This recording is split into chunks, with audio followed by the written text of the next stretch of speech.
Presiden Prabowo Subianto menyindir vonis ringan terhadap koruptor. Presiden berharap vonis korupsi, apalagi kerugian negara ratusan triliun, dihukum hingga 50 tahun penjara.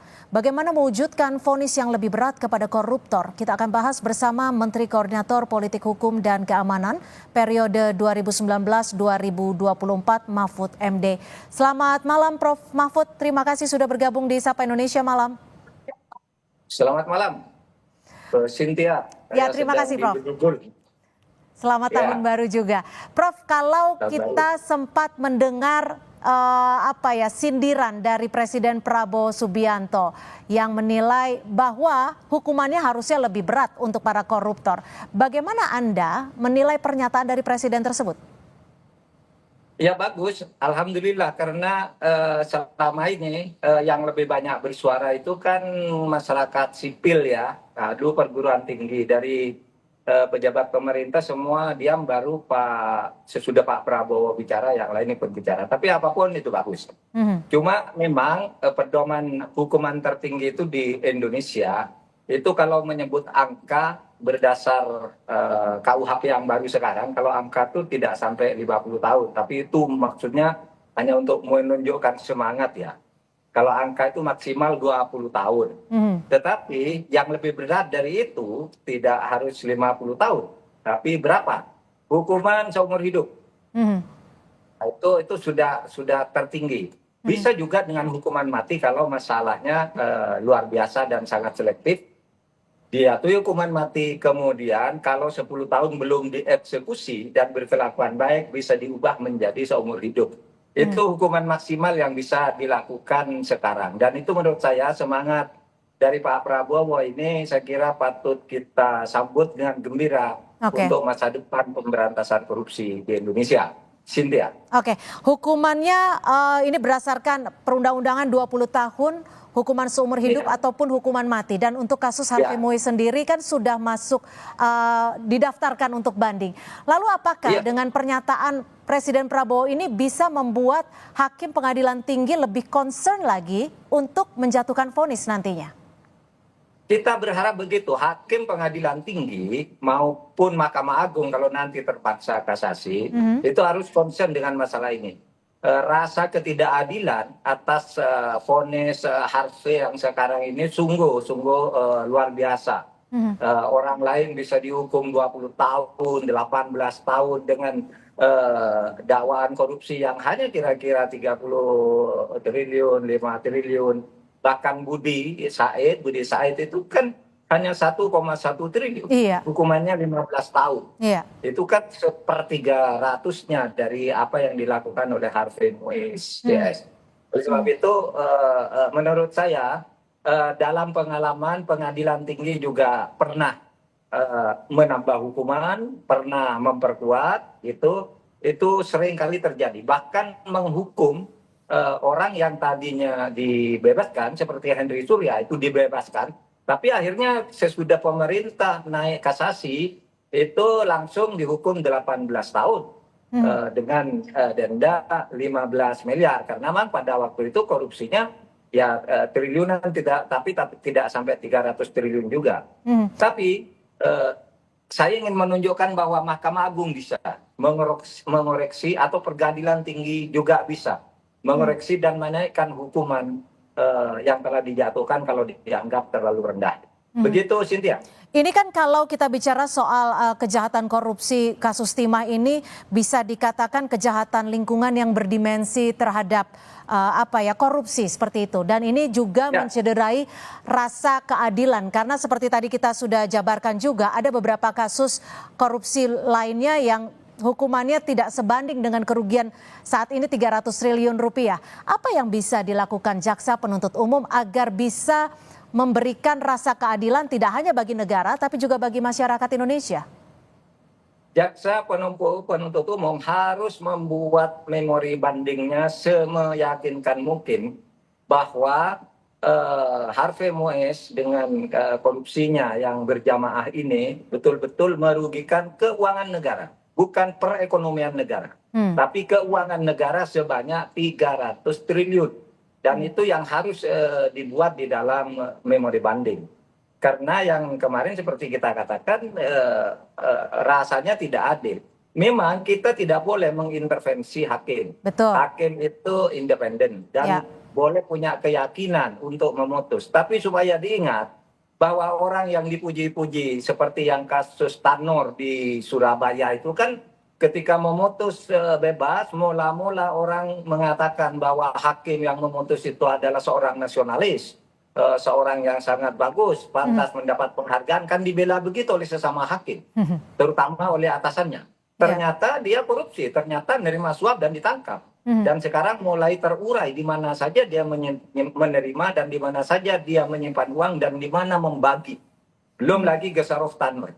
Nah itu oleh sebab itu bagi saya harapan bisa diberikan ke Pengadilan Tinggi dan Mahkamah Agung agar seruan Pak Prabowo atau sikap dan sindiran Presiden Prabowo itu supaya betul-betul menyentuh rasa keadilan. Jangan menyakiti hati masyarakat dengan korupsi yang begitu besar, lalu hakimnya juga hanya tertawa-tertawa ketika Harvey Mois divonis lalu saling berpelukan. Hakimnya hanya tertawa-tertawa, tidak menunjukkan rasa simpati kepada rakyat, tidak menunjukkan wajah serius. Ketiga hakim malah tertawa-tertawa ikut menyemangati Harvey Mois yang berpelukan dengan Sandra Dewi. Nah itu sungguh tidak etis sama sekali.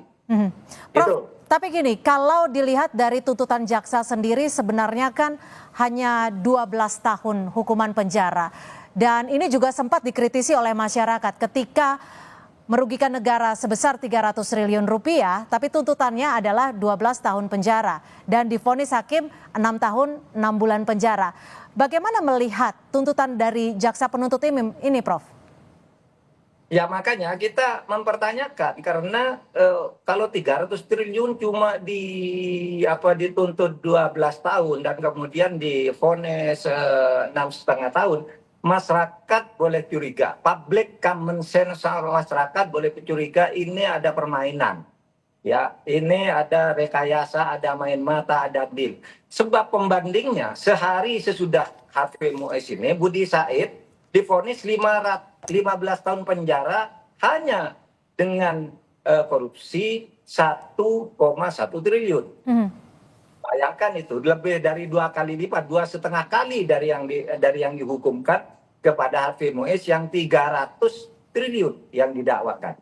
Nah oleh sebab itu jaksa juga jangan main-main. Masyarakat itu punya logika dan masyarakat yang menafsirkan hukum, yang bisa menafsirkan hukum dan mencari dalil-dalil, itu sekarang udah banyak, tidak bisa dikuasai oleh jaksa. Hakim juga tidak boleh main-main. Kami punya bukti, kami punya keyakinan. Ya bisalah, selalu begitu sejak dulu kalau normatifnya.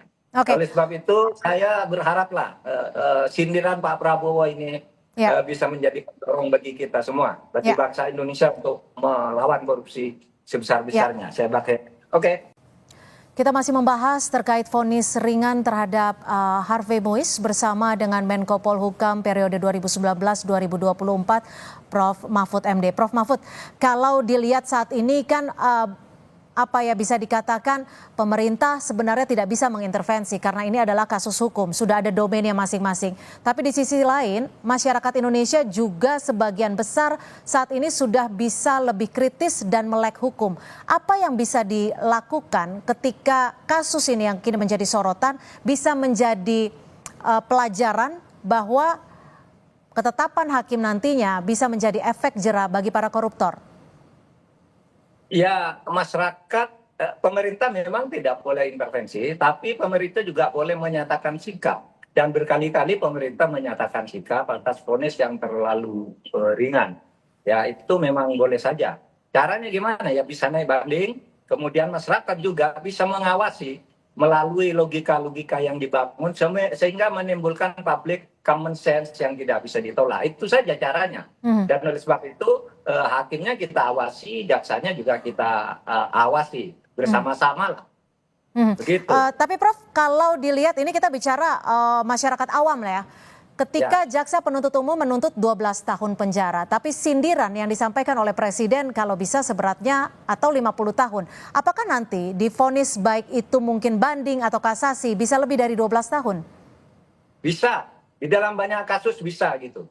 terutama dulu zaman Mahkamah Agung di eh, Artijo Alkostar Betul. banyak sekali yang dinaikkan. Mhm. Kemudian di zaman periode Pak Jokowi yang kedua 1924 banyak kasus juga yang naik itu, yang dinaikkan oleh hakim tinggi karena dianggap tuntutan jaksanya tidak logis. Yang penting ada di rentang maksimal. Jadi maksimal hukuman yang disebutkan dengan angka itu 20 tahun maksimal. Kalau huruf namanya hukuman mati atau hukuman seumur hidup. Mhm. Mati atau seumur hidup tuh huruf. Ya. Cuma mati itu sangat selektif dan 10 tahun tidak dieksekusi dan dalam keadaan berkelakuan baik itu bisa diubah menjadi hukuman seumur hidup. Tidak bisa berubah ke hukuman angka. Mhm. Yang menjadi sorotan masyarakat juga adalah sempat ada dua pemikiran ketika bahas soal kerugian negara 300 triliun. Ada juga yang menyatakan bahwa itu kerugian yang bisa saja terjadi di negara Indonesia ketika kasus ini mencuat. Bagaimana Prof Mahfud melihat ini? Iya, yang waktu itu jadi perdebatan kan, apakah ini kerugian keuangan negara atau kerugian perekonomian negara. Kalau kerugian perekonomian negara itu biasanya tidak konkret tetapi berdasar perhitungan rasional. Seandainya tidak terjadi ini, negara akan punya ini, jumlahnya misalnya sekian triliun. Tetapi kalau kerugian keuangan negara itu konkret angkanya, bisa dihitung dari APBN atau bisa dihitung dari produksi real yang ditransaksikan dan dihasilkan.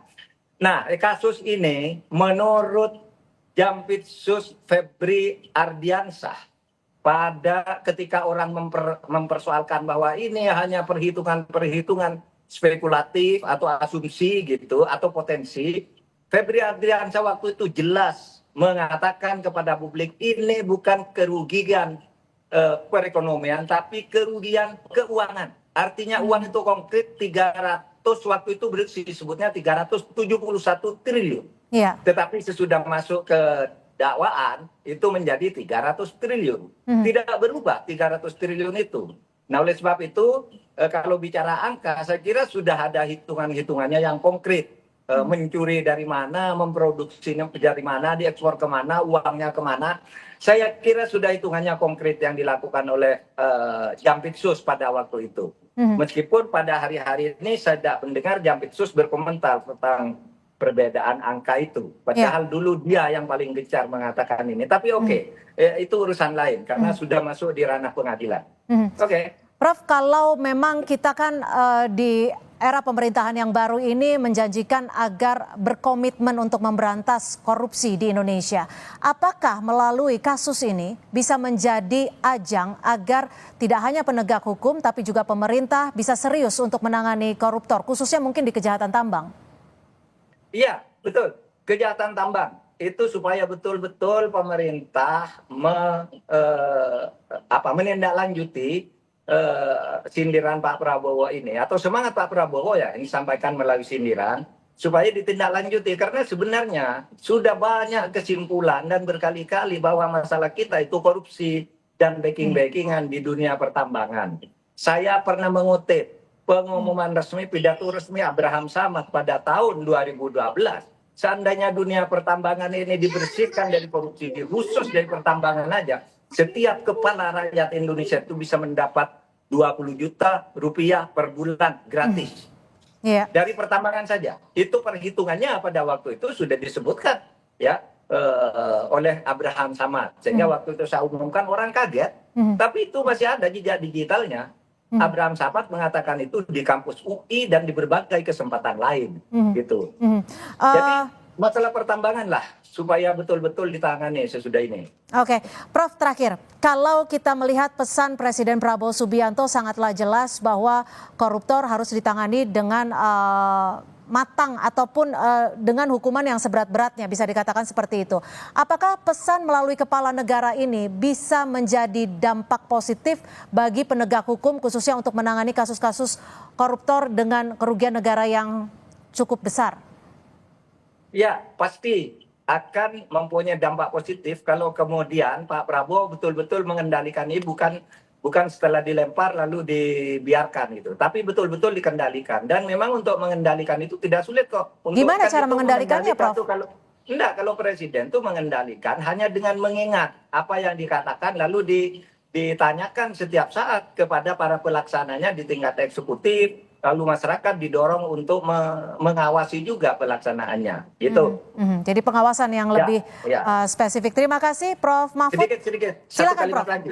Yang Silakan. saya katakan tadi bahwa kalau dari dunia pertambangan itu dibersihkan, masyarakat bisa mendapat gaji atau mendapat uang gratis 20 juta rupiah per bulan.